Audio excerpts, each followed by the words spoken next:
Music by Raj Gayatri Recording Studio।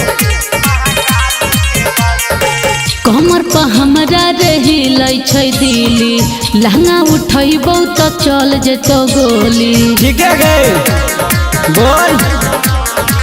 कमर पर हमरा रही लै छै दिली, अच्छा। लहंगा उठैबै त चल जेतो गोली। नचबहु नै छियै बंगाल के हंसती, गए नाचैला पड़तो जबरदस्ती गे छिए महाकाल के बस्ती।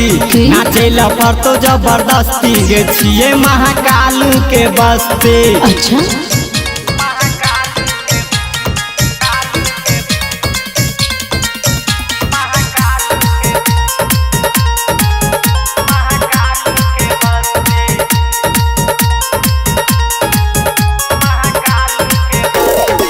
बिहार में हमर चलै छै नाम रे। अच्छा। हमरा जवानी के नै दे पबही दाम रे। से किया गए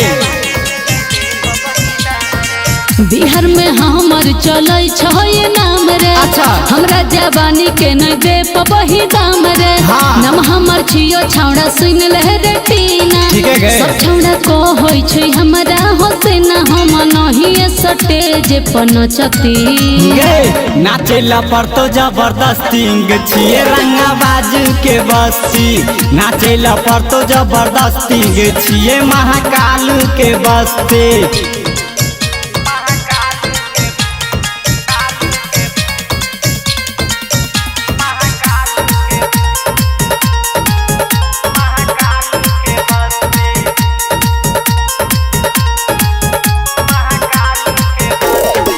देह में नहीं सट छौड़ा नहीं छै तोरा दम रे। किया गए? हमर जवानी छौड़ा छै आइटम बम रे। से लागे छो गे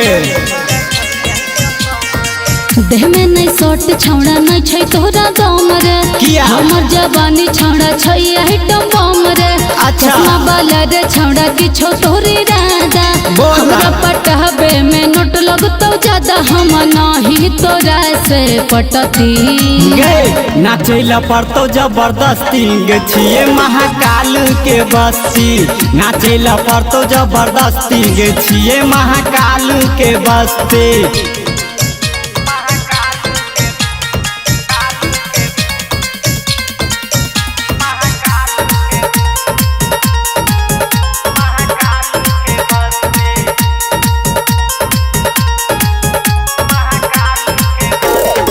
चोली में हमारा छै चहना चूर रे। ओहो। नचले लई दबंग आधरपुर रे।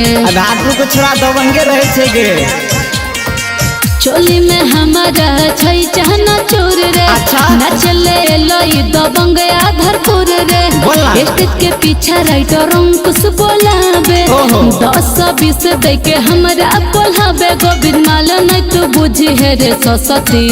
गए नाचैला पड़तो जबरदस्ती गे छिए महाकाल के बस्ती। नाचैला पड़तो जबरदस्ती गे छिए महाकाल के बस्ती।